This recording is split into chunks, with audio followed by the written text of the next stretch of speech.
Guys, welcome back to the channel.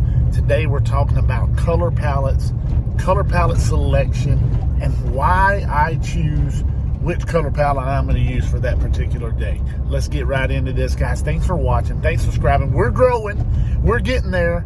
We've got a $50 gift card to chattyboys.com. And don't forget, Summit Fishing Equipment is throwing in an active target perspective mode or scout mode mount.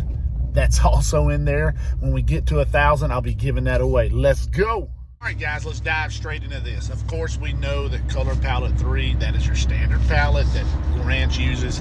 The one thing I can tell you I'm disappointed in with Lowrance is they don't use names, so it kind of makes it a little bit harder to say. I can't remember. A lot of times I can remember the names versus numbers.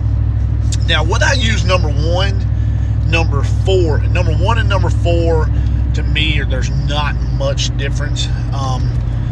Number 1 and number 4, I use those for the bright sunshine. When I'm out in the bright sun, I am colorblind. So like number 2 and number 3 and number 5, they will often blend.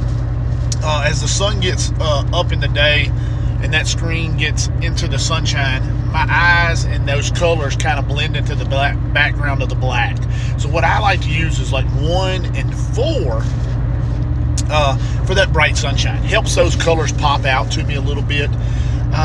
What I do notice is I lose the ability to see intensity of returns. There's not a lot of shading. These are closer to black and white. 2, 3, and 5, especially 2 and 3, they tend to show the intensities more, so you can kind of tell the bigger fish as opposed to the smaller fish type deals by the intensity levels. But you know, 1 and 4 are great for sunshine, you know, when you're targeting bass. But with Lowrance, I will say this much: you don't have to do as much interpreting of the signals as you do on Garmin. Garmin, you have to kind of interpret those signals, kind of see what you believe is a bass and what you believe is a crappie. A big crappie and a 1 pound bass, they'll look pretty close except for the signature series. On Lowrance, you can definitely tell by the body shape and the body size and how they swim, and of course how they stack up as to whether or not they're crappie or bass. So in terms of that, I believe Lowrance is far superior to the Garmin in that aspect. But I like to use 1 and 4 for bright sun. Number 6, I like to use for nighttime. So guys, thanks for watching. Thanks for subscribing. Hey guys, I hope that helps. We're trying to be simple, simplistic with why we do things. And it's good to know that there are other options. Sometimes people get hung up on that initial one that, say, Lowrance puts on their screen, thinking, well, I don't want to try anything new. Trying stuff new is what helps you become a more successful fisherman.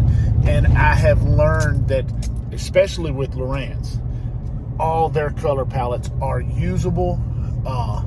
You know, that's not always the case. Garmin's got about 15 or 16, ain't but about 3 or 4 of them usable. With Lowrance, I'm seeing that all the color palettes are usable in certain situations, and I'm gonna tell you what, I'm excited to really dive into these. Guys, thanks for watching, thanks for subscribing, and you know, ring the bell.